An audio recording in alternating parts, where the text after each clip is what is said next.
Aujourd'hui se développe dans la presse, dans les médias, beaucoup de plaidoyers et d'activités pour l'introduction d'un droit de propriété sur les données personnelles. Que ce droit de propriété profite aux personnes, qu'elles puissent se retirer de l'argent de l'exploitation de leurs données personnelles, qu'elles puissent reprendre le contrôle.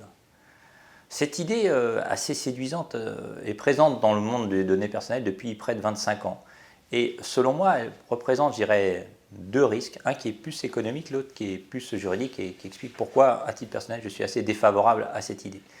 Le risque économique, c'est d'abord que finalement, ça surestime la valeur de la donnée. On a l'impression qu'une donnée seule vaut énormément d'argent. En fait, une donnée seule ne vaut rien. C'est son enrichissement, le travail dessus. Donc, il y a un peu une sous-estimation des investissements nécessaires à l'exploitation des données et une surestimation de la valeur. Ça, c'est le premier point. Le deuxième point économique, c'est que qui dit valeur dit prix. Qui va fixer le prix? Quelle est la valeur de mon historique de navigation? Quelle est la valeur de mon empreinte biométrique, de mon numéro de sécurité sociale? Est-ce que c'est le même que mon voisin? On ne sait pas. Et donc, il faut bien qu'il y ait des intermédiaires qui fixent le prix. Et ces intermédiaires risquent d'avoir une connaissance du prix bien supérieure à la mienne, ce qui va accroître le risque de déséquilibre marchand. C'est-à-dire que s'il y a des spécialistes de la donnée qui connaissent le prix et que moi, en particulier, je ne connais pas, le risque que le deal soit mauvais est beaucoup plus élevé.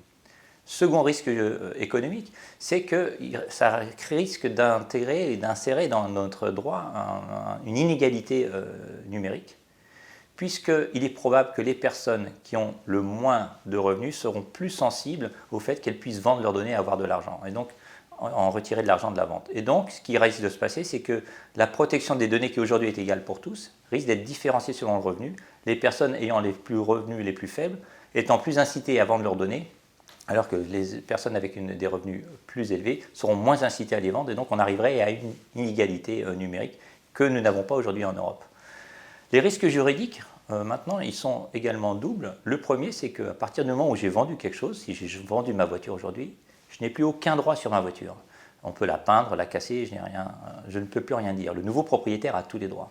Il en serait de même des données. Si je vends mes données, si j'en suis propriétaire que je les vends, je perds tout droit dessus. Et donc, finalement, aujourd'hui, la protection que j'ai grâce aux droits d'accès, de rectification, disparaîtrait. Donc, finalement, tous les droits qui sont aujourd'hui prévus par le RGPD disparaîtraient parce que les données ne m'appartiendraient plus. Donc, je perdrais énormément de contrôle par rapport aux usages ultérieurs des données, ce qui aujourd'hui n'est pas permis. Deuxième risque juridique, c'est qu'aujourd'hui, un certain nombre de traitements de données, par exemple les données ethno-raciales, les données sur les opinions politiques, les données sur les opinions religieuses, sont interdits.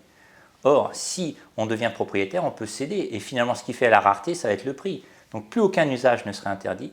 Et finalement, ce serait le prix qui régulerait la sensibilité de l'usage. Il n'y aurait plus de principe là-dessus.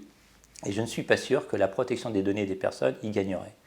Donc, je dirais en conclusion que la propriété des données, selon moi, n'accroît pas le contrôle des personnes, bien au contraire, et que davantage de contrôle de personnes, qui est un objectif auquel nous souscrivons tous, n'implique pas la propriété des données.